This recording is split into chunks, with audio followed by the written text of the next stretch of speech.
금요주일 가운데 우리를 예배의 자리로 부르신 놀라우신 주님을 찬양합니다. 이 시간 우리 자리에서 다 같이 일어나셔서 영과 진리로 살아계신 하나님 찬양하며 나아갑니다.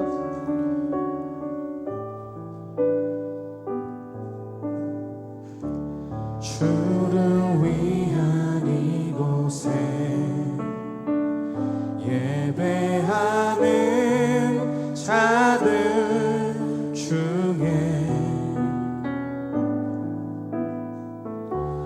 그가 찾는 이 없어 주님께서 슬퍼하시네. 주님이 찾으시는 주님이 찾으시는 그 한 사람 그 예배자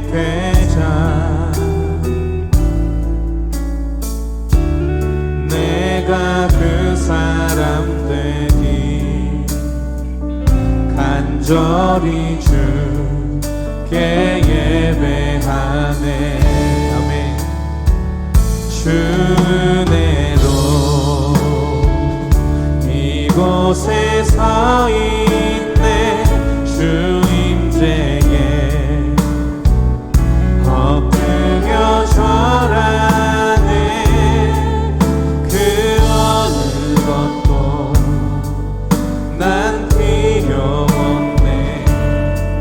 주님만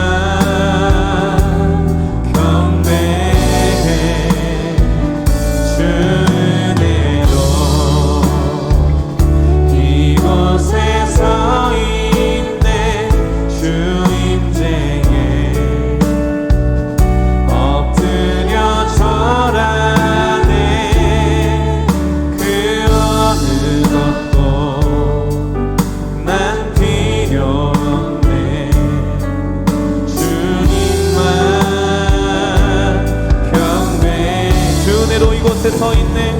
주 은혜로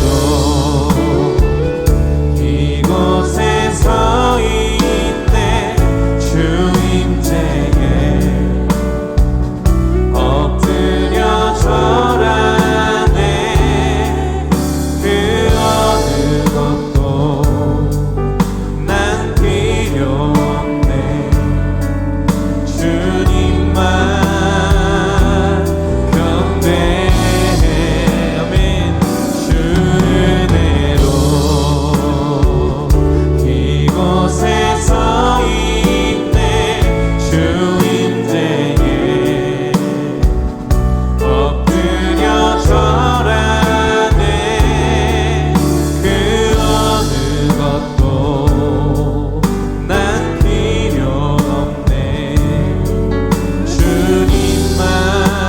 높은 소리로 주님 바라보시면서 주 은혜로 이곳에 서 있네. 주 은혜로 이곳에 서 있네. 주 임재에 엎드려 절하네. 그 어느 것도 난 필요 없네.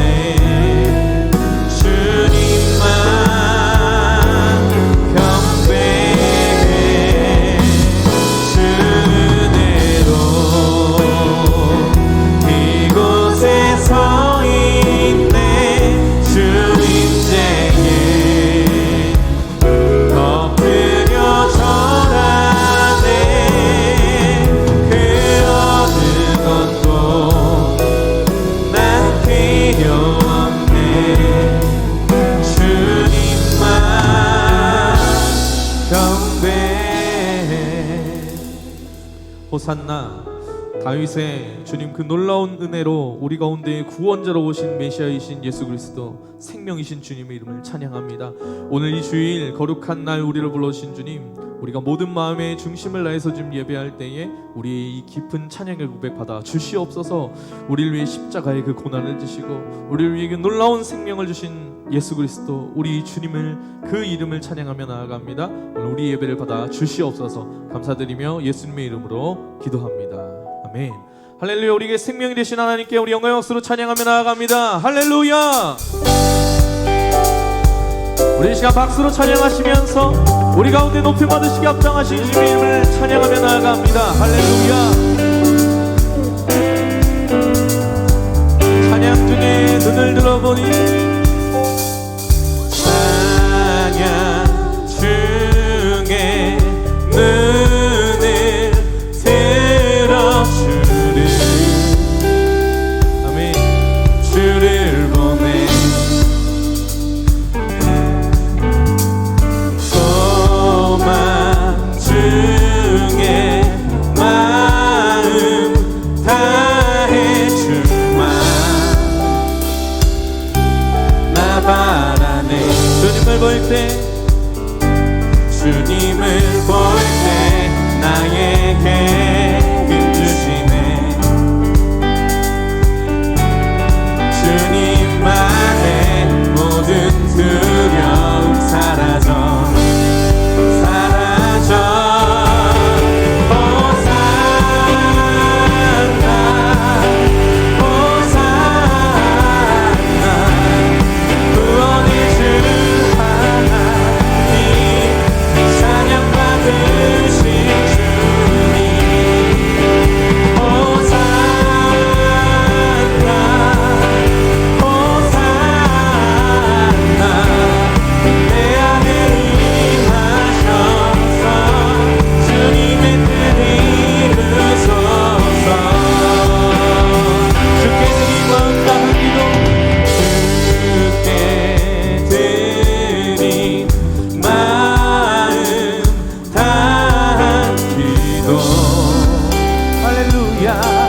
들으소서 주의 나라 주의 나라 상한 영혼들을 주님께서 새롭게 하십니다. 새롭게 해 아멘 주님을 볼 때 나에게 힘주시네 주님 안에 모든 두려움은 주님만의 모든 두려움 사라져 사라져 호산나 호산나 호산나 구원의 주 하나님 찬양 받으실 주님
나에게 힘주시네 주님 안에 모든 두려움은 주님만의 모든 두려움 사라 주님을 볼 때 나에게 힘주시네 주님을 볼 때 나에게 힘주시네 아멘 주님 안에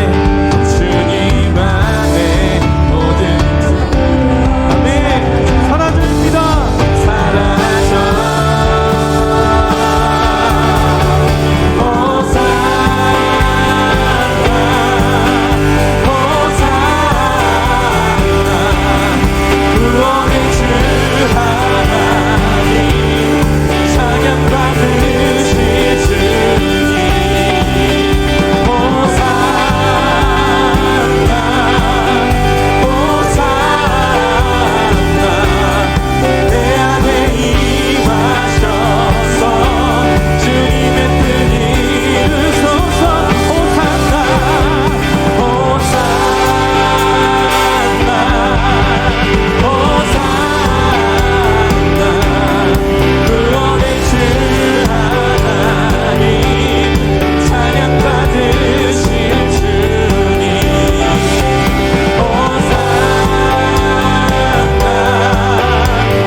계속해서 주의 놀라운 보혈의 은혜 찬양하며 나아갑니다.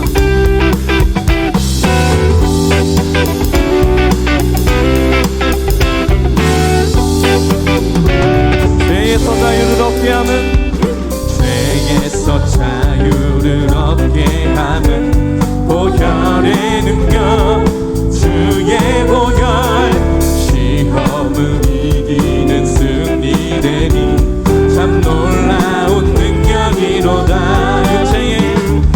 육체의 정욕을 이긴 힘은 보혈의 능력 주의 보혈 정결한 마음을 얻게 하니 참 놀라운 능력 주의 보혈 능력이 또다.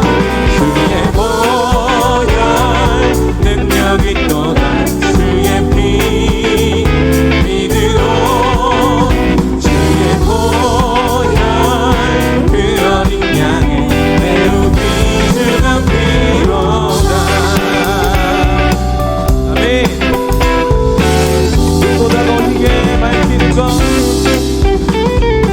눈보다 더 희게 밝히는 것 보혈의 능력 주의 보혈 부정한 모든 것 밝히시니 참 놀라운 능력이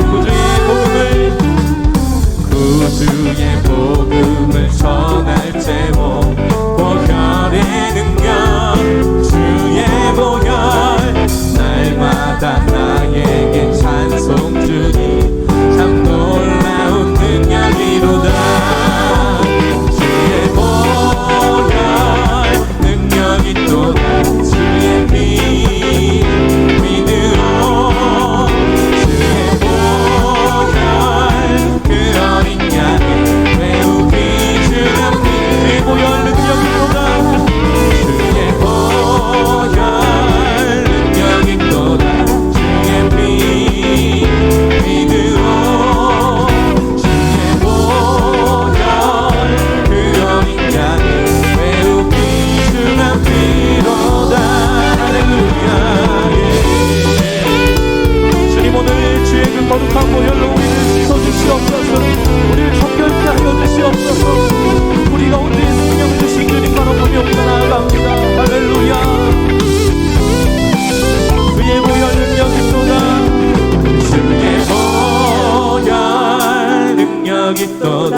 주의 피 믿으오 주의 보혈 그 어린 양의 매우 귀중한 피로다. 주의 보혈 능력이 또다.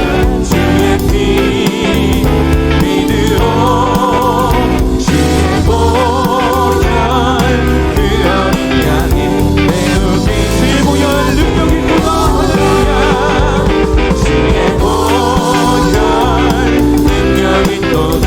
주의 피 믿으오 주의 보혈 그 어린 양의 매우 귀중한 피로다. 예 주님.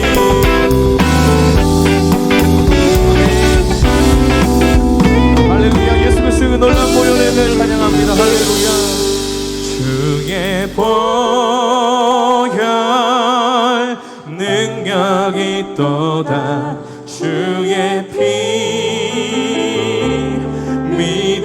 믿으오 주의 보혈 그 어린 양의 매우 귀중한 피로다. 주의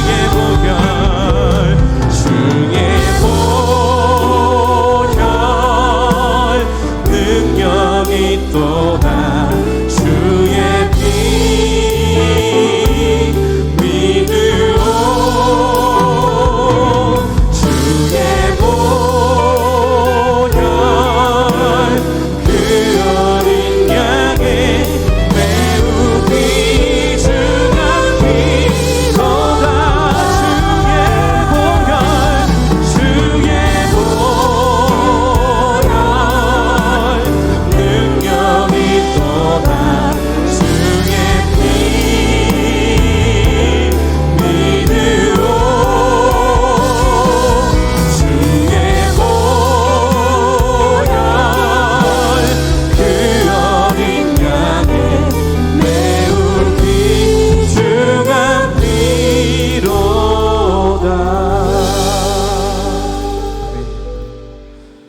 자리에 앉으셔서 우리 생명이신 주님 바라보기 원합니다.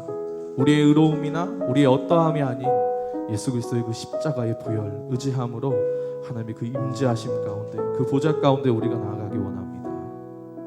예, 주님 주의 보좌 주의 보좌로 나아갈 때에 어떻게 나가야 할까?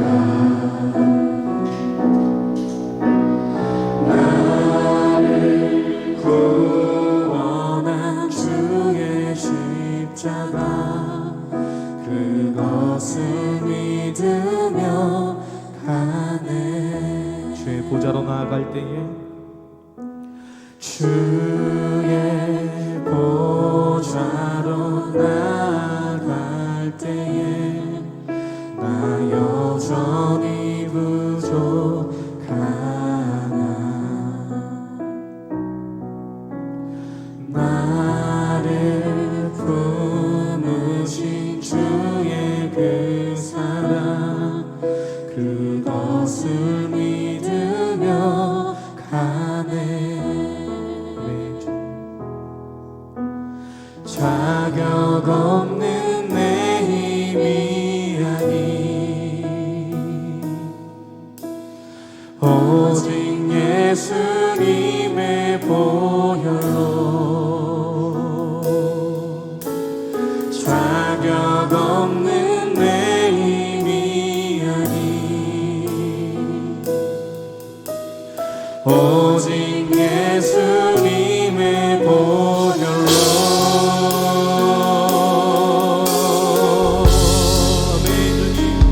십자가의 보혈 완전하신 사랑 힘입어 나아갑니다.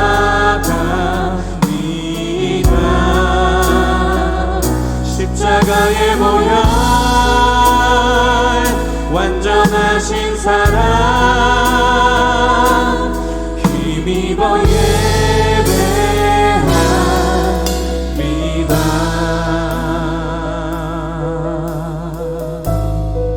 아멘. 주님의 보혈 바라보시면서 나아가기 원합니다. 주의 보좌로 나아갈 때에 주의 보좌로 나아갈 때에 어떻게 나가야 할까? 나를 구원한 주의 십자가 그것을 믿으며 가네. 주의 보좌로 나아갈 때에 주의 보좌로 나아갈 때에 나 여전히 부족하나.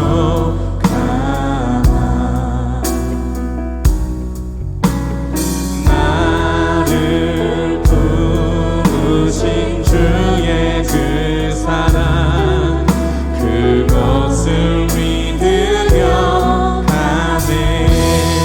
자격 없는 내 힘이 아닌 자격 없는 내 힘이 아니 오직 예수님의 보혈로 자격 없는 내 힘이 아니 오직 예수님의 보혈로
십자가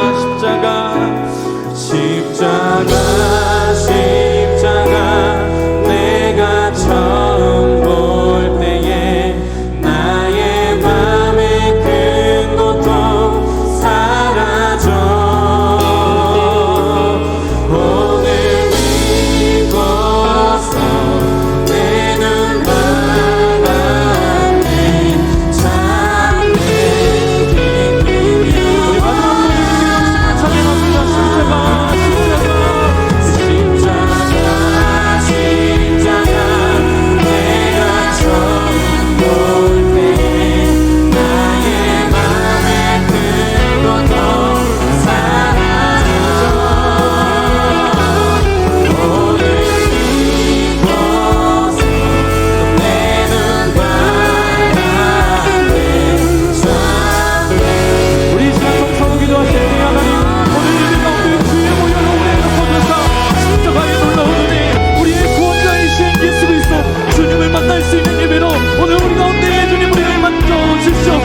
우리를 만나주시옵소서. 성성으로 주님께 기도하며 나아갑니다. 주여 주님 믿음으로 온전케 하시는 예수 그리스도의 놀라운 이름에 찬양하며 나아갑니다. 주님 우리 가운데 생명이신 주님 바로 나아가오니 주님 인도하여 주시고 우리 가운데 생명을 주시고 주님 우리 가운데 주의 보혈로 우리를 깨끗게 하여 주시옵소서.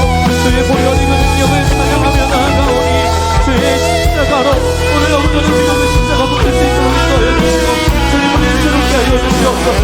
할렐루야 할렐루야 주님의 이름을 찬양합니다. 할렐루야. 하나님 아버지 감사합니다. 오늘 이렇게 또 주님 전에 나와 그리고 미디어로 모두가 함께 주님을 예배하기 위해 모였습니다. 저희의 찬양과 예배를 기뻐 받아주실 줄 믿습니다. 주님, 고작 한 주간 주님 겪으신 고난을 기억하고 동참하는 것조차 소홀히 할 수밖에 없는 저희들의 부족함을 불쌍히 여겨주세요. 저희는 결국 하루하루 눈앞에 주어진 저희의 아픔에만 신경 쓰고 그날그날 필요한 욕심에만 집중하는 그런 이기적인 주님의 자녀들임을 고백합니다. 그럼에도 주님을 믿는다고 하면서도 결국 주님을 모른다 할 저희를 위해 오래전 그날 이 두렵고 버거운 십자가의 길을 가주셔서 정말 감사드립니다. 주님의 그 피 흘리심으로 지금 저희가 살아있고 내일을 바라보며 삶을 은혜로 채울 수 있다는 것을 한순간도 망각하지 않고 그저 아플 때나 힘들 때도 주님께 감사하며 받은 은혜를 떠올리는 우리 믿음으로 사는 교회가 되게 하여 주세요. 주님, 이 전염병이 언제 끝날지 저희는 알 수가 없고 사람들은 많이 지쳐갑니다. 이럴 때 교회와 믿는 자들이 더욱 기도하고 나서서 주님을 찾으며 신앙을 회복하고 또 감사를 회복하는 시기가 될 수 있도록 주님 인도하여 주시고 어서 이 병마를 물리쳐 주셔서 다시 서로 안아주고 대화하며 나눔의 기쁨을 맞이하는 기적 같은 은혜를 주님께서 허락하여 주실 줄 믿습니다. 주님, 믿음으로 세우신 김경훈 담임 목사님에게 말씀의 능력을 더하사 그 어떤 것보다 은혜로운 말씀으로 양들을 먹이는 목자가 되게 하여 주시고 교회를 세우고 성도를 사랑함에 부족함이 없는 건강도 허락하여 주실 줄 믿습니다. 올 한 해 저희에게 주신 비전과 동역자들, 오목사님과 또 많은 스태프들을 비롯한 구성원들, 저희 귀한 성도들 모두 서로 사랑하고 헌신하는 마음으로 지켜낼 수 있도록 힘을 주세요. 시작하는 시간이오니 마치는 시간까지 주님의 은혜가 충만한 예배가 되도록 인도하여 주실 줄 믿사오며 모든 말씀 우리 주 예수 그리스도의 이름으로 기도드렸습니다. 아멘. 할렐루야. 오늘도 우리 믿음으로 사는 교회 주일 예배 가운데 오신 여러분들 축복합니다. 오늘 특별히 우리가 함께 축복하기 원하는 분이 한 분 계신데 이따가 아마도 인사하시고 이 담임 목사님 소개해 주시겠지만 오늘부터 우리 김지 전도사님께서 교회에서 함께 사역하십니다. 잠깐 자리에서 일어나 주시면 우리 손을 뻗어서 한번 축복하기 원합니다. 평화 하나님의 평강이 하나님의 평강이 당신의 삶에 넘쳐나기를 평화 하나님의 평강이 당신의 삶에 가득하기를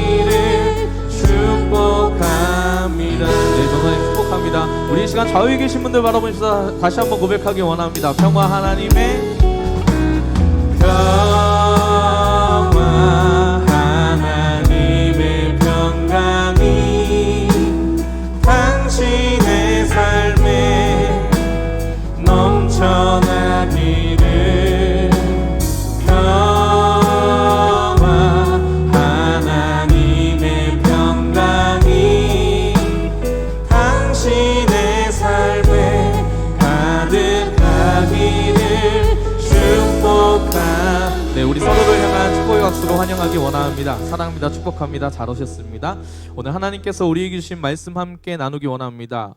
마태복음 21장 1절에서 11절까지의 말씀 저희 여러분 중에 한 절씩 교독하기 원합니다. 제가 먼저 읽습니다. 그들이 예루살렘에 가까이 가서 감난산 벳박에 이르렀을 때에 예수께서 두 제자를 보내시며 이르시되 너희는 맞은편 마을로 가라. 그리하면 곧 매인 나귀와 나귀 새끼가 함께 있는 것을 보리니 풀어 내게로 끌고 오라. 만일 누가 무슨 말을 하거든 주가 쓰시겠다 하라. 그리하면 즉시 보내리라 하시니 이는 선지자를 통하여 하신 말씀을 이루려 하심이라. 일러스되 시온 딸에게 이르기를 내 왕이 내게 임하나니 그는 겸손하여 나귀 곧 멍에 매는 짐승의 새끼를 탔도다 하라 하였느니라.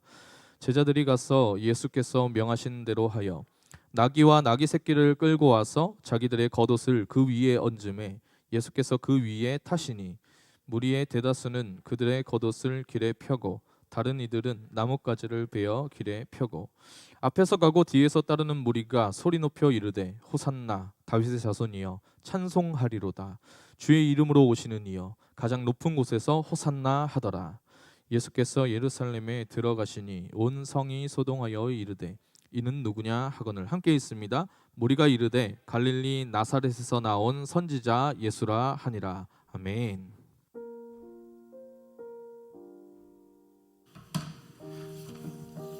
할렐루야. 주일 예배 오신 여러분 주님의 이름으로 축복합니다. 우리 좌우에 계신 분들에게 한번 인사하겠습니다. 믿음으로 승리하십시오. 믿음으로 승리하십시오. 네. 자, 오늘 정료주일을 맞이해서 하나님께서 또 귀한 분을 우리에게 보내주셨는데 우리 먼저 김지 전도사님 인사를 우리가 듣고 제가 광고하고 말씀드리겠습니다. 인도 선교사로 1년 6개월 정도가 계셨고 또 여러 가지 사회적 경험도 많으신데 또 우리 여성 청년들에게도 좋은 멘토가 되지 않을까 그런 기대감도 있습니다. 우리 선교사 우리 전도사님 나오실 때 격려 박수 한번 하겠습니다.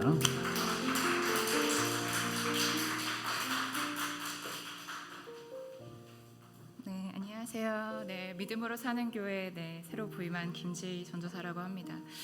이 자리를 소망함으로 기다렸고 또 이렇게 직접 성도님들 뵙고 인사드릴 수 있는 이 시간이 너무나 기쁘고 감사합니다. 이곳에 오기 전에 아브라함의 여정에 대해서 주님께서 많이 묵상케 하시더라고요. 지금까지 부족한 제가 정말 이 자리에서 또 주님을 만나고 또 증거할 수 있는 그 힘이 또 그 믿음의 여정 가운데 주님께서 늘 말씀의 능력이 함께 하셨습니다. 그 믿음의 본질 붙잡고 또 성도님들과 함께 믿음의 선한 싸움을 싸울 수 있는 그러한 사명자가 되도록 하겠습니다. 감사합니다.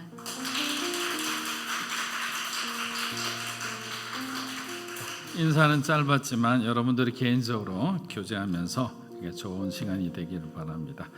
우리 고난주간 이제 내일부터 흔들리는 나의 십자가란 제목으로 이곳에서 오전 6시 30분부터 우리가 시작됩니다. 여러분들이 시간과 마음을 구별해서 이 한 주간 하나님 앞에 집중하는 그런 시간이 되었으면 합니다. 그래서 여러분에게 나누어 드린 아직은 저희가 실력이 부족해서 좀 어설프지만 소책자가 있기 때문에 그 책자를 미리 보면서 사실은 여러분들이 준비한 만큼 하나님이 은혜를 주시는 겁니다. 뭐 제가 좋은 메시지로 준비하는 것도 사실 그것은 저의 몫이지만 여러분이 얼마나 간절한 마음으로 하나님께 기도하느냐가 사실은 더 큰 중요한 은혜의 포인트라고 생각합니다. 자, 기도하고 시작하겠습니다. 사랑의 주님, 종료주일을 맞이하여 다시 한번 우리의 생각과 마음을 차분하게 주님의 십자가를 바라보는 시간을 갖기 원합니다. 지난 한 주간도 세상 가운데서 주의 이름을 위해 살아간 우리 귀한 성도들의 삶을 주님께서 은혜 가운데 이끌어 주셔서 감사드립니다. 언제나 말씀 가운데서 길을 찾는 성령 충만한 하나님의 사람이 되도록 축복하여 주시옵소서. 말씀의 시작부터 또 끝나는 그 시간까지 우리 성령님께서 주관하여 주시옵소서. 예수님의 이름으로 기도합니다. 아멘. 자, 종려주일은 예수님께서 십자가 죽음을 위해 나귀를 타고 예루살렘에 입성하신 날이자 예수님을 맞이하기 위해 성문 앞으로 백성들이 종려나무 가지를 흔들면서 찬송하며 기뻐한 날이기도 합니다. 그렇기 때문에 믿는 자들에게는 이 종려주일은 굉장히 중요한 날입니다. 왜냐하면 구원의 문이 열린 그러한 날이기 때문입니다. 기독교에 있어서 가장 중요한 사건은 무엇이라고 말한다면 당연히 십자가 사건일 겁니다. 하나님의 아들이 인간의 모습으로 오셔서 죄인들을 위해서 십자가에서 죽으신 사건만큼 놀라운 사건은 없기 때문입니다. 그 죽으심을 통해서 모든 인간의 죄가 사함을 받았습니다. 하지만 아무나 구원받는 것은 아니죠. 그의 죽으심과 그의 부활하심을 믿는 사람들에게만 하나님의 자녀가 되는 특별한 은혜를 하나님께서 주셨기 때문입니다. 그렇기 때문에 구원의 은혜는 예수 그리스도의 십자가의 죽음과 그로 인한 죄사함과 주님의 부활하심을 통해 우리가 하나님 나라에 들어간다는 그 소망의 믿음을 가진 사람에게 주어진 하나님의 선물이라는 겁니다. 사랑하는 여러분, 주님의 십자가가 여러분에게는 때로는 어떤 의미로 다가오는지 한번 생각해 보신 적이 있습니까? 어떤 분들은 십자가라면 굉장히 부정적으로 느낌을 받는 경우가 있습니다. 고난이라 생각하면서 내가 십자가를 피하고 부활의 어떤 영광을 또 축복을 누릴 수는 없을까라는 생각을 하는 사람들도 있을지 모르겠습니다. 하지만 우리가 복음의 비밀을 안다면 십자가는 우리에게 주시는 하나님의 가장 큰 은혜라는 거죠. 그런데 그것을 모르고 십자가 자체에 어떤 보여지는 어떤 희생적인 부분, 우리가 뭔가 포기해야 된다는 느낌, 그것만을 바라보고 나아갈 때 우리는 잘못된 길을 선택하고 그 길을 통해 하나님과 등지는 정말 불행한 삶을 살 수도 있다는 겁니다. 그래서 우리들이 십자가를 직면한다는 것은 아들을 죽이기까지 우리를 사랑하시는 그 하나님의 사랑 앞에 선다는 의미입니다. 또 우리가 십자가를 직면한다는 것은 저와 여러분 안에 부끄러워 감춰 놓았던 그 죄들, 이 죄와의 직면을 말하는 거죠. 사실 저와 여러분이 감춰 놓았던 그 죄를 사람들 앞에 여러분들이 낱낱이 드러나는 그런 순간이 있다면 얼마나 창피할까요? 아마 죽기보다 싫은 어떤 장면일 겁니다. 그런데 사실은 이 십자가는 거기서부터 시작하는 거죠.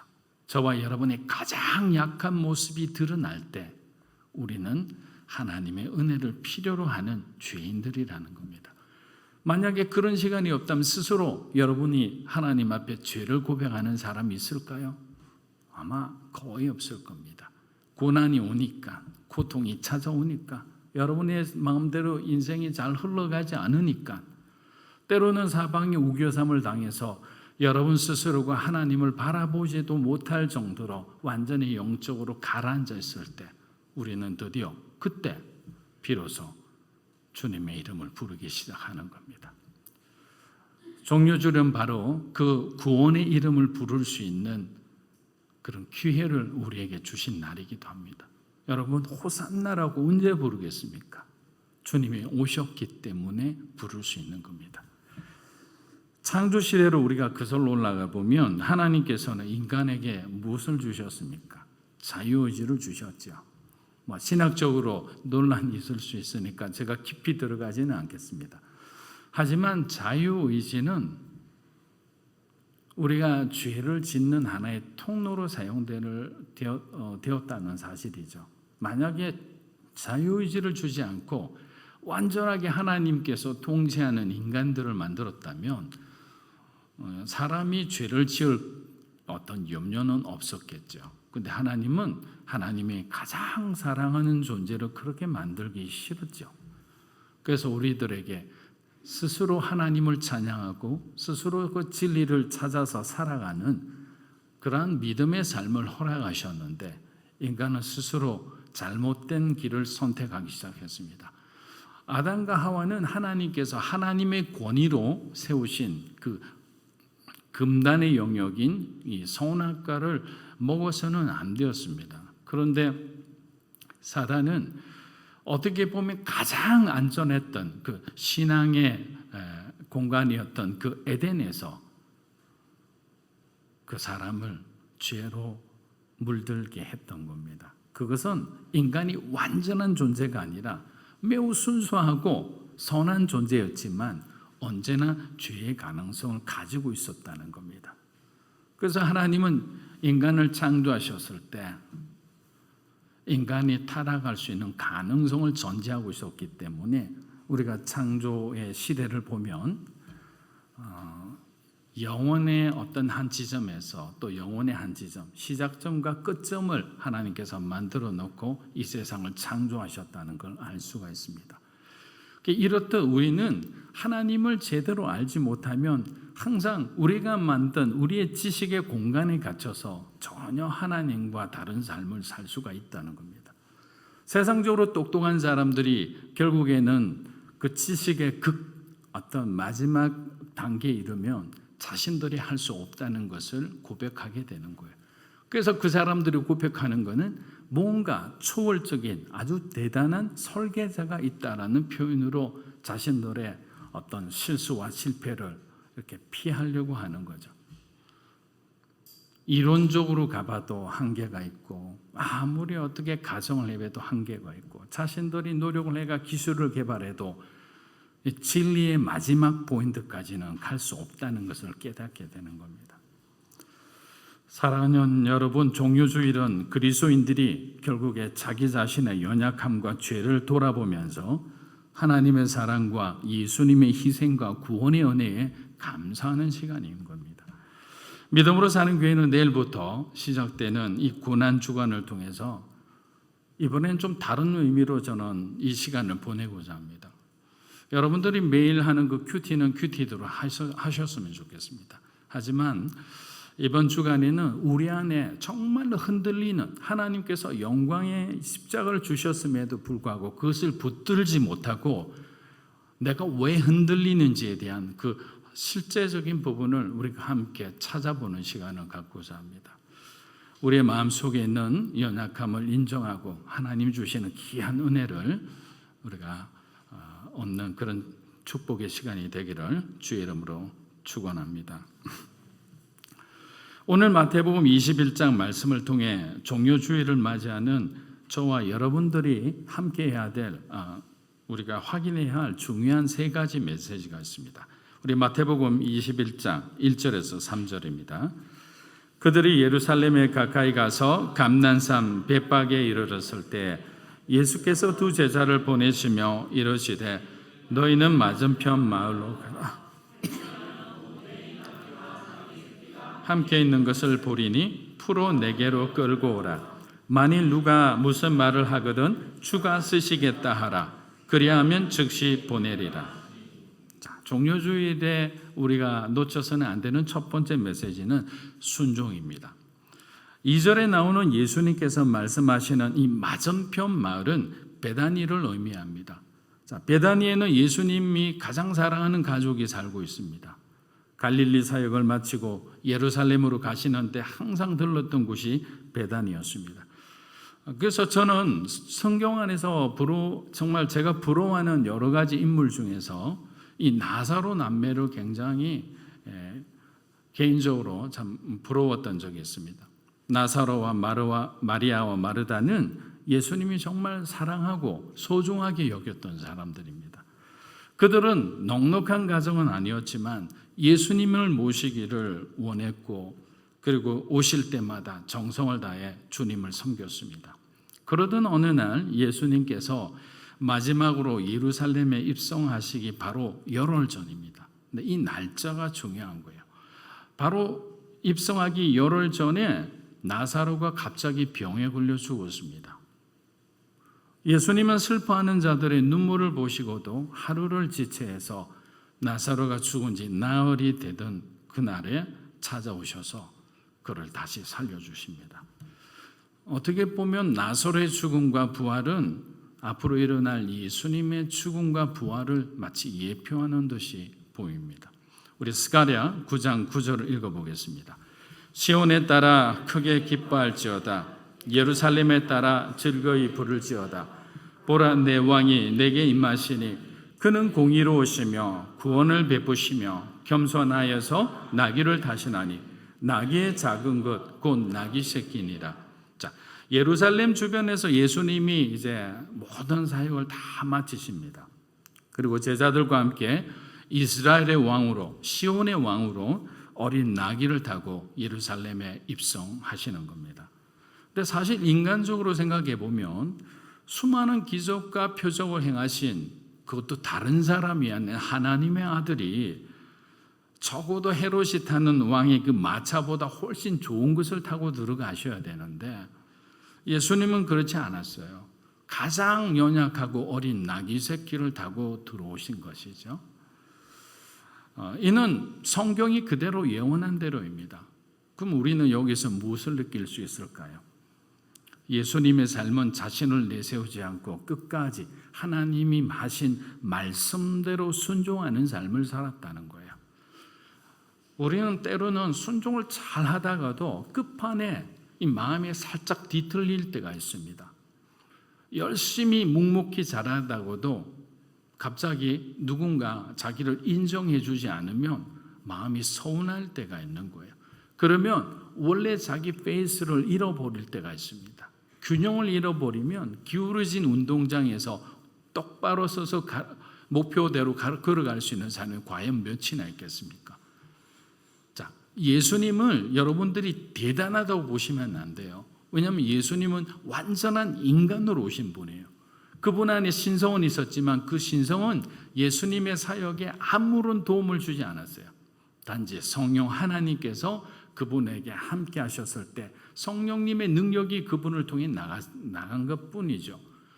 왜냐하면 만약에 예수님의 신성이 모든 것을 지배하고 있었다면 예수님은 인간으로 죽을 수가 없었기 때문입니다. 이것은 신학적으로 굉장히 중요한 포인트입니다. 사랑하는 여러분, 살다 보면 우리가 하나님께 사실 이런저런 질문이 들 때가 많이 있습니다. 어떨 때는 저와 여러분들이 도저히 받아들이기 그런 힘든 그런 명령을 하실 때가 있잖아요. 아마도 처음에 편안하게 정말 대학도 좋은 대학에서 열심히 정말 사람들의 총망을 받으면서 자기가 원하는 길을 계속 걸어가던 그 사람에게 주님이 찾아오셔서 갑자기 선교사나 사역자를 부르신다면 그것은 아마 보통 평범한 사람이라면 부름에 대해서 순종하기가 쉽지 않을 거예요. 많은 갈등이 있을 거예요. 순종 잘하실 것 같습니까? 그 생각보다 어렵잖아요. 여러분의 삶 가운데 하나님께서 여러 가지 변화를 주셨는데 전혀 우리가 원하는 변화가 아니었다. 그러면 우리는 갈등하게 돼 있는 거죠. 그렇게 막 갈등하는 모습이 그냥 온 집안을 다 이렇게 막 이렇게 장악할 때가 있습니다. 다 불편하게 할 때. 그렇지만 마지막에 우리의 선택은 무엇일까요? 주님의 길을 가야 하는 겁니다. 그리고 오늘 등장하는 우리 나귀의 주인 또한 만만치 않은 이 순종의 사람입니다.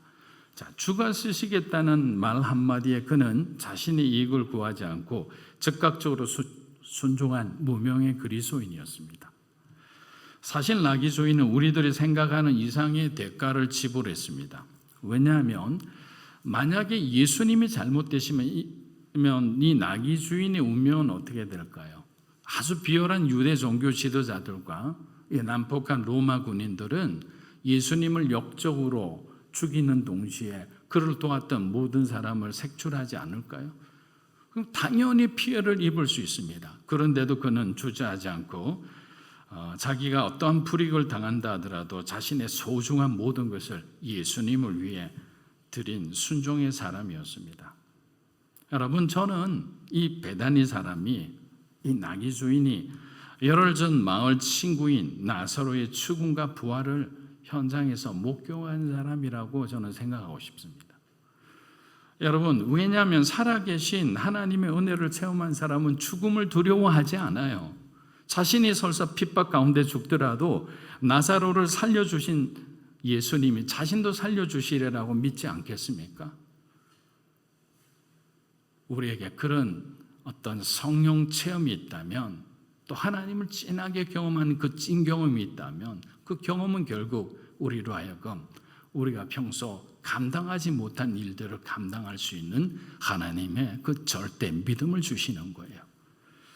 이렇듯 신앙에서는 하나님을 경험하는 것이 굉장히 중요합니다.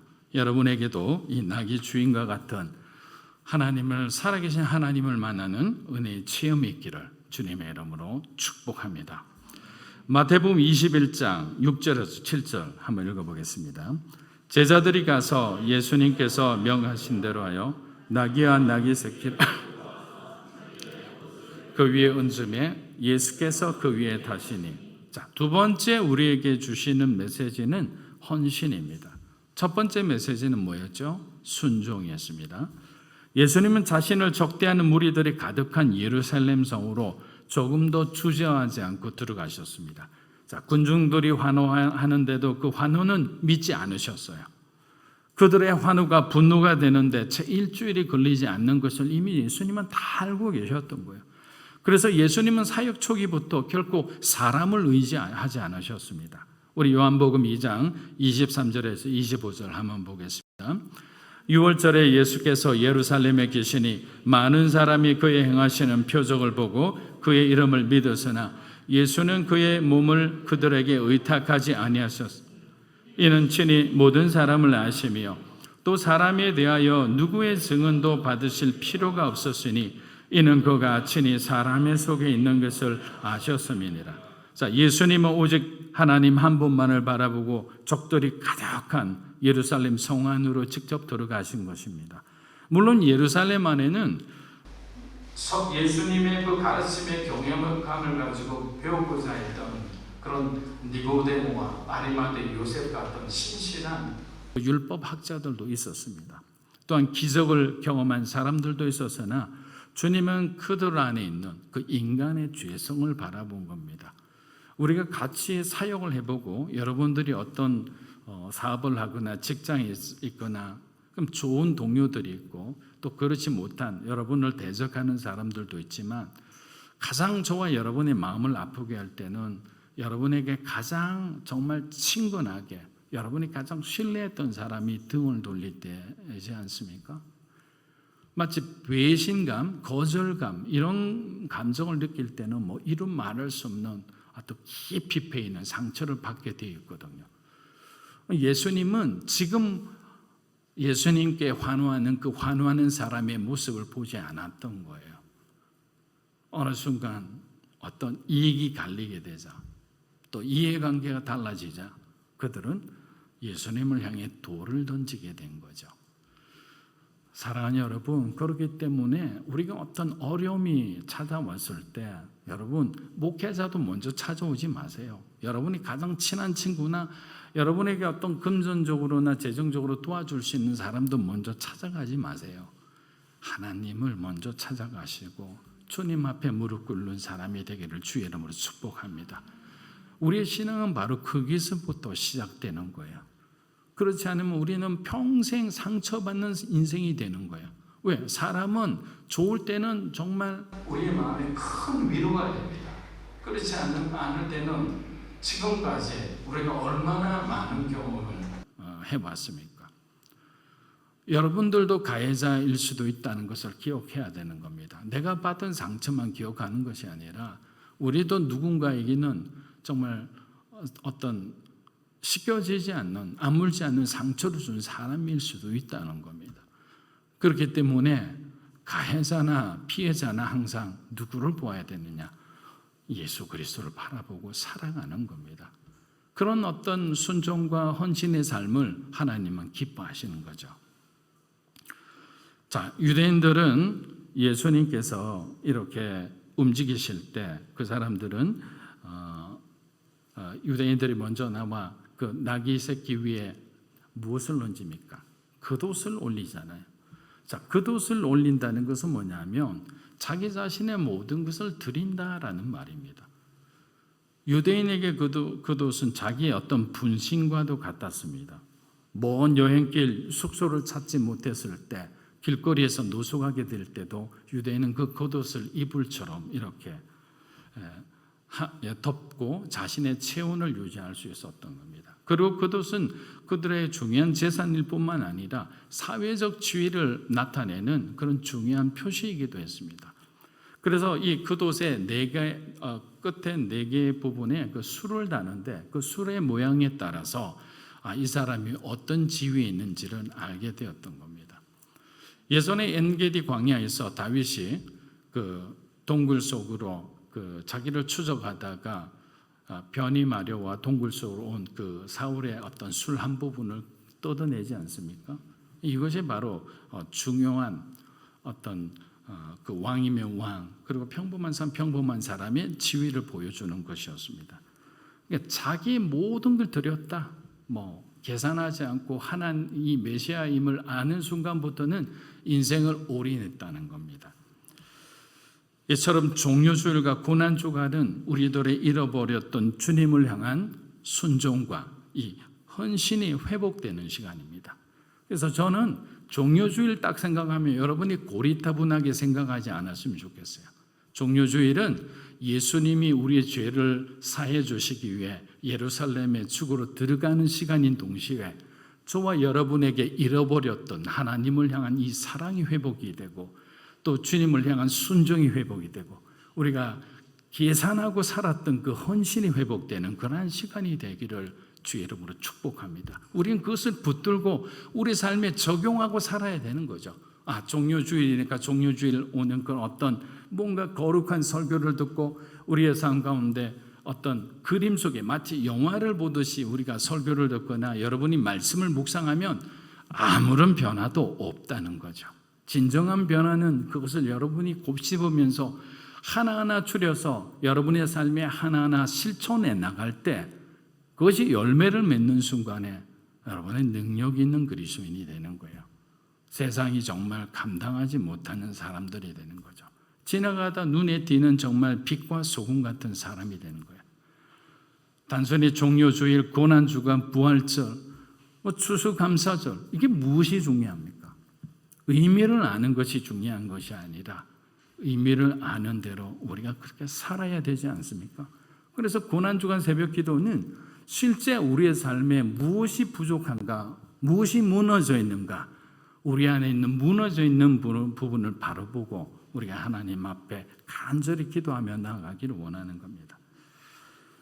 부패한 지도자들을 벌하고 유약한 정치 지도자들을 싹 갈아엎으시고 진실하고 정직한 관리들로 하나님께서 예수님이 들어오시면 다 그렇게 소위 말하면 세상을 뒤엎어버리라 생각했는데 사실은 그들의 소망은 당연한 것이었지만 그들이 이해했던 하나님 나라는 잘못된 것이었던 겁니다. 예수님은 그들의 기대와는 달리 영원한 하나님 나라를 저와 여러분에게 주시기 위해 십자가의 그 죽음의 길을 걸어가신 겁니다. 얼마나 실망이 컸었겠습니까? 이렇듯 신앙은 하나님의 생각과 우리의 생각이 갈라질 때 저와 여러분이 어떻게 행동하는가를 통해 보여지는 겁니다. 주님의 십자가에 죽으시는 그 순간 내 인생은 끝이 났다. 내가 잘못된 길을 걸어왔다라는 사람은 거기에서 멈추는 사람인 거예요. 그러나 예수님이 말씀하신 것을 떠올려서 내가 3일 만에 다시 살아나리니, 분명히 제자들에게 말씀하셨잖아요. 여러분도 마찬가지입니다. 말씀을 묵상할 때, 큐티할 때 어느 한 순간에 그 말씀이 여러분에게 딱 꽂혀 있을 때가 있어요. 저도 최근에 하나님 저에게 교회를 향한 말씀을 주신 게 있는데, 근데 그거는 어떤 생각을 갖고 있느냐면 치워도 치워지지가 않아요. 막 일부러 막 이렇게 뭔가 파내려고도 파지지가 않아요.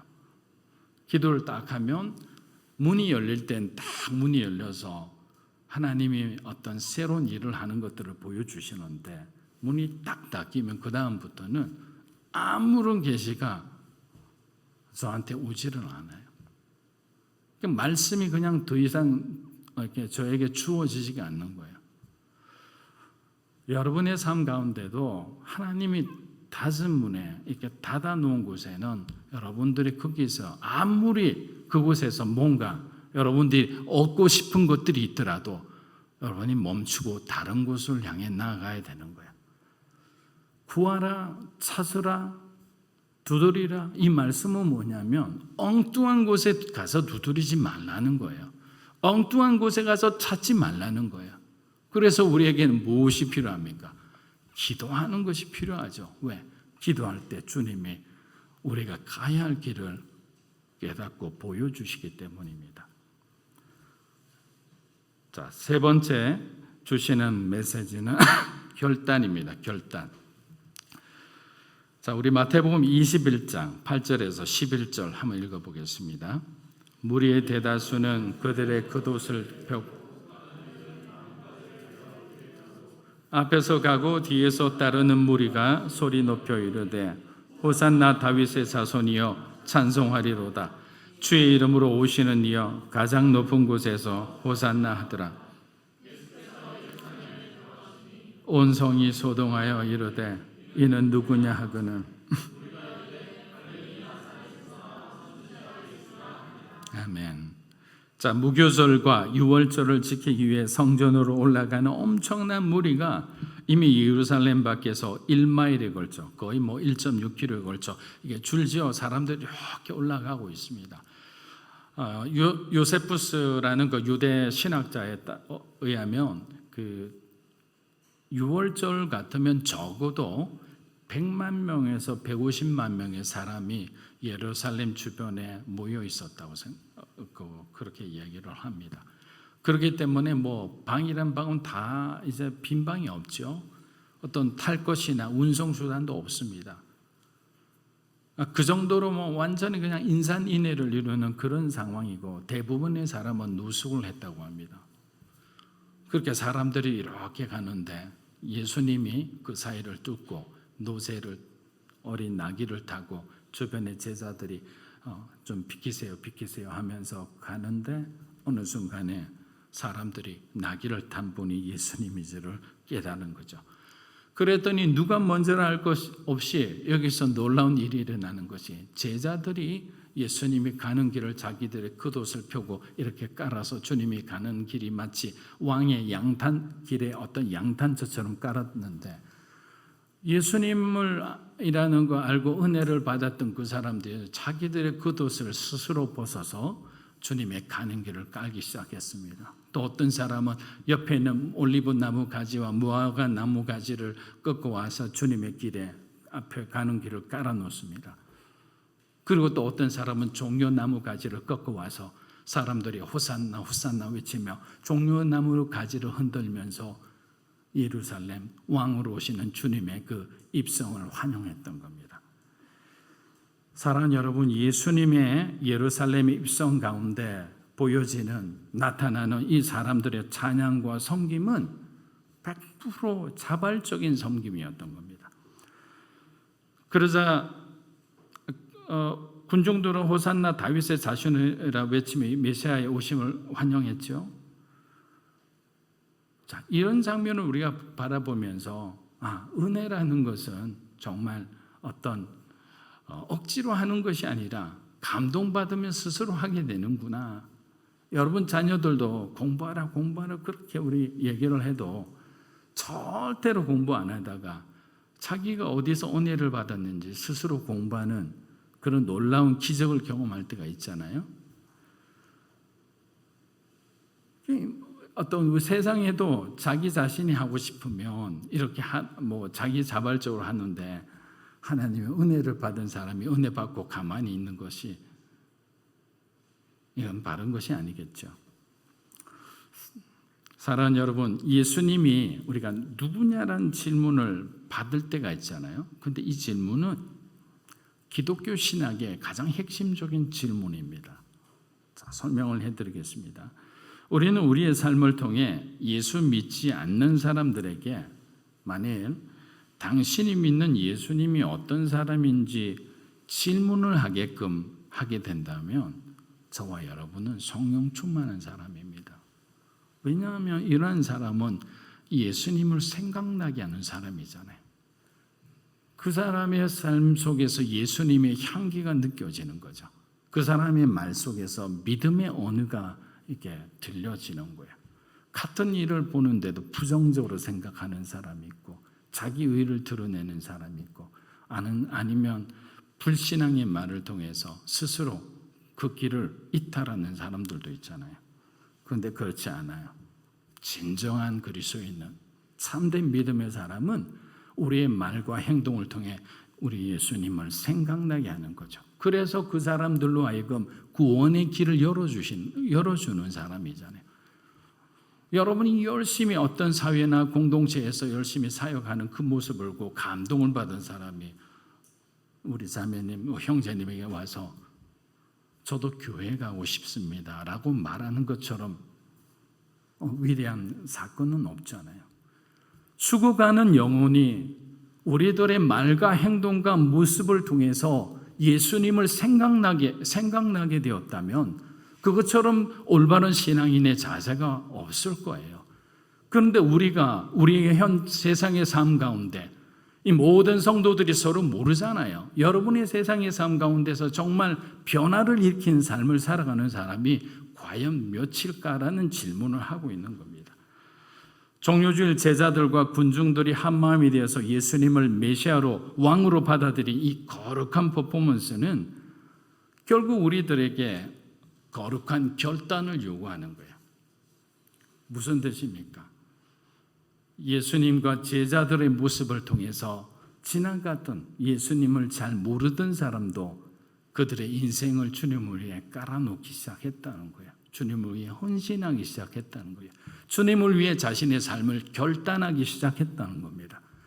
그래서 찬송이라는 것은, 하나님께 영광 돌리는 삶이라는 것은, 우리의 구별된 어떤 삶의 모든 모습은 다른 사람으로 하여금 주님을 바라볼 수 있는, 또 주님을 찾고자 하는 구도자의 삶을 살아갈 수 있는 이 결단을 할 수 있는 그 은혜를 준다는 겁니다. 그래서 저와 여러분의 현재의 신앙의 모습이 굉장히 중요한 겁니다. 종료주일은 바로 저와 여러분의 신앙의 현주소를 되돌아보게 하는 겁니다. 말씀을 마무리합니다. 사랑하는 여러분, 주님의 십자가를 우리가 더 이상 오해하지 않기를 바랍니다. 우리가 고난만을 바라보면 사실 의기소침해지기 쉽습니다. 우리의 삶 가운데서도 오랫동안 기도했지만 하나님이 응답해 주시지 않고 변화되지 않는 그런 어떤 우리의 삶의 어떤 상황을 부딪히다 보면 우리도 포기하고 싶죠. 그 십자가와 부활의 메시지가 나하고는 관계없는 것처럼 들립니다. 이것이 사단의 유혹인 거예요. 십자가를 십자가 되게 하지 못하게 하는 것들. 하지만 예수님의 고난은 무엇이었습니까? 부활의 승리를 위한 길이었잖아요. 성경을 보면 우리가 알 수 있는 거예요. 우리는 종료주의를 통해서 다시 한번 이 세 가지 메시지를 우리 마음속에 되새겼으면 좋겠습니다. 첫째는 예수님의 순종입니다. 둘째는 제자들의 헌신입니다. 셋째는 고난에 동참하고자 하는 사람들의 믿음의 결단이라는 거죠. 그래서 하나님께서는 순종과 헌신과 믿음의 결단을 하고 살아가는 그리스도인들에게 이 부활의 면류관을 씌워주는 겁니다. 고난주간을 앞두고 우리 자신을 다시 한번 말씀하셔서 되돌아보는 저와 여러분이 되시기를 주의 이름으로 축원합니다. 아멘. 할렐루야. 주님, 이 시간 우리가 주님 앞에 기도하며 나갑니다. 예수 그리스도께서 저와 여러분에게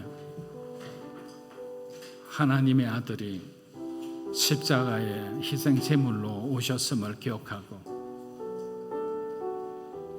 그 이름을 우리가 찬양하고 경배하는 그런 시간을 갖도록 하겠습니다.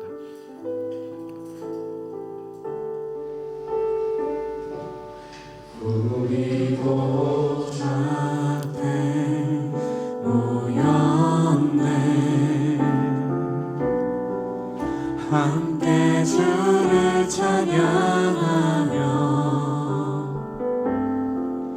하나님의 사랑 그 아들 주셨네.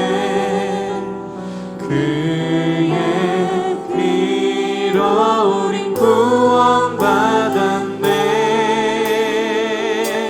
십자가에서 쏟으신 그 사랑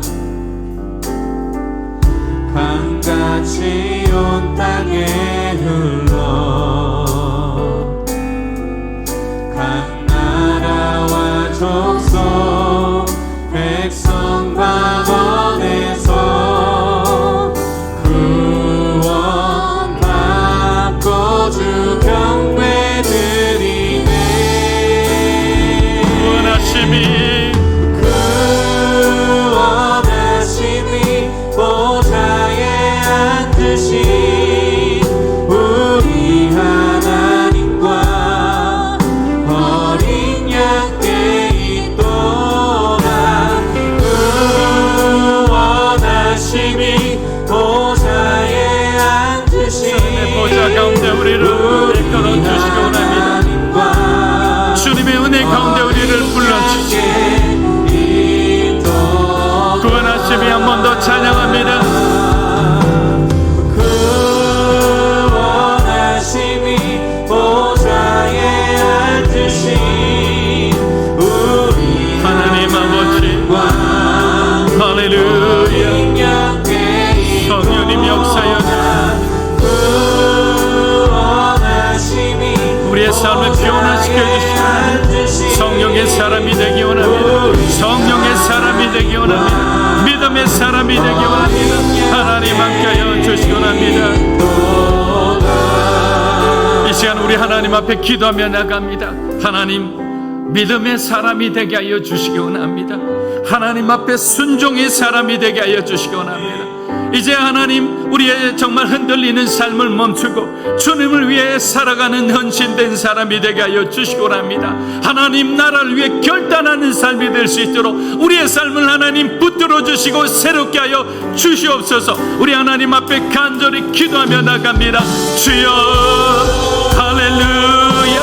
살아계신 아버지 하나님, 하나님의 귀한 백성들을 기억하여 주시고 지금까지 우리가 지루했던, 우리가 정말 패배적인 그런 삶을 살았다면 이제 우리의 그런 잘못된 생각과 우리의 정말 일거러진 삶의 모든 행태를 멈추고 이제는 하나님의 말씀에 순종하는 삶, 우리가 하나님 앞에 헌신하는 삶이 되기 원합니다. 주님의 사랑을 우리가 확인하며 그 사랑을 전하는 삶이 되기 원하니 성령 하나님 역사하여 주시기 원합니다. 믿음으로 사는 교회 모든 성도들의 믿음을 붙들어 주시기 원합니다. 이들의 생각을 붙들어 주시기 원합니다. 이들의 말과 마음을 붙들어 주시기 원합니다. 올바른 생각과 올바른 믿음의 은혜를 사용할 수 있도록 주님 축복하여 주시기 원합니다. 종교 죄를 통해서 다시 한번 우리 안에 있는 하나님 앞에 정말 불신앙했던 우리의 모든 연약함들을 주님 돌이키기 원합니다. 고난 주간을 오직 믿음으로 통과하며 그리스도가 우리를 사랑하신 것처럼 우리를 다시 주님 나사로를 살리신 것처럼 우리를 살려주심을 믿습니다. 주님 앞에 결단하고 나가는 우리 청년들과 우리 정말 장년들의 하나님, 우리 성도들의 삶을 주님께서 붙들어 주시고 이들의 삶에 기적을 허락하여 주시기 원합니다. 할렐루야, 할렐루야. 주님 우리가 두 번째 하는 믿음으로 사는 교회를 놓고 기도합니다. 우리가 교회가 이 고난주간 특별 새벽 기도를 통해서 우리 성도들이 정말 하나님을 진하게 깊이 정말 살아계신 하나님을 경험하는 한 주간이 되기 원합니다. 하나님, 시간을 구별하고 마음을 구별하여 정말 새벽에 이 시간을 지키는 우리 모든 교인들의 마음을 붙들어주고 그들의 삶을 지키고 보호해 주시기 원합니다. 필요한 것을 공급해 주시고 잘못된 길을 가고 있다면 올바른 길로 하나님 조정하여 주시기 원합니다. 지혜를 주시고 또 지식의 은사도 주시고 또 삶의 모든 인간관계도 하나님께서 원만하게 풀어주시기 원합니다. 또 하나님께 기도드리는 모든 간절한 기도 가운데 정말 주님 예수 그리스도의 그 믿음으로 하나님의 기도가 응답되는 놀라운 체험도 허락하여 주시기 원합니다. 무엇보다도 우리 스스로 안에 하나님 앞에 범죄한 모든 것들이 있다면 하나님, 우리가 죄와 직면하며 은혜와 직면하며 하나님의 사랑과 직면하며 우리의 삶이 진정 그리스도 안에서 거듭나는 믿음의 사람이 될 수 있도록 이 시간을 하나님 성령 충만하게 기름 부어 주시기 원합니다. 우리 하나님 앞에 간절히 기도합니다. 주여, 살아계신 아버지 하나님, 이 시간 하나님 믿음으로 사는 교회 우리 모든 성도를 축복합니다. 하나님, 우리가 함께 기도하는 이 시간 말씀을 읽고 말씀을 듣고 말씀을 묵상하고 말씀대로 순종해 나갈 때 하나님의 놀라운 기적이 일어나기 원합니다. 연약한 사람들이 믿음으로 일어나기 원합니다. 아픈 사람들의 모든 질병이 낫게 하여 주시고 모든 엉거러진 하나님 인간관계가 회복되게 하여 주시기 원합니다. 주님, 진로를 통해 고민하는 사람들에게 하나님께서 그에게 가야 할 길을 보여주시고 하나님, 정말 지혜와 재능이 필요한 사람에게 하나님의 놀라운 달란트를 부어주셔서 주님께서 이끌으시는 놀라운 하나님 그 삶의 변화와 놀라운 성장을 허락하여 주시거나 또한 우리의 모든 연약함을 바라보며 우리가 죄로부터 자유케는 하나님의 그 거룩한데 하나님의 정말 거룩의 그 은혜를 입는 그런 귀한 시간이 될 수 있도록 주님 역사하여 주시거나 할렐루야, 할렐루야.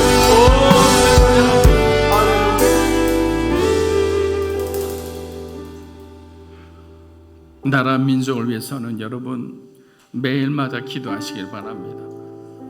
하나님께서 우리에게 가정을 주셨죠. 교회라는 신앙 공동체를 주셨죠. 하지만 이 모든 것이 나라와 민족이라는 이 울타리 안에서 우리가 함께 공유하며 공감하며 그렇게 공생하며 살아가는 겁니다. 하나님 아버지, 이제 더 이상 이념으로 갈리지 않기 원합니다. 더 이상 인간의 어떤 연을 가지고 서로 주장하지 않기 원합니다. 세상의 이 권력 요구로부터 특별히 하나님 그 삶의 현장, 정치 현장, 경제 모든 현장에 있는 사람들의 마음에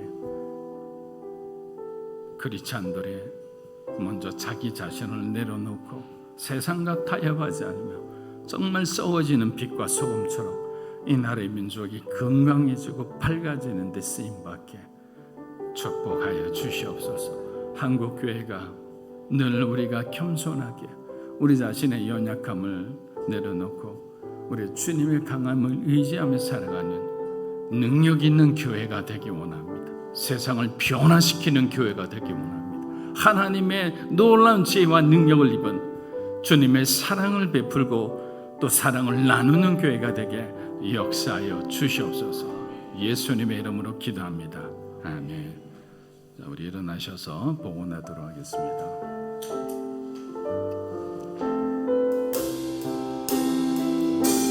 주님 내가 여기 있사오니 나를 보내소서. 나의 마음 나의 몸 주께 드리오니 주 받으옵소서. 주님 내가 여기 있사오니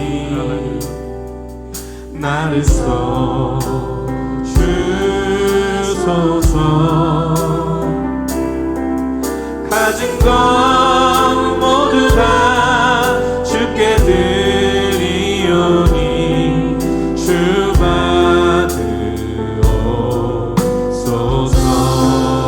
할렐루야.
여호와의 대로를 예비하라. 주의 길을 평탄케 하라.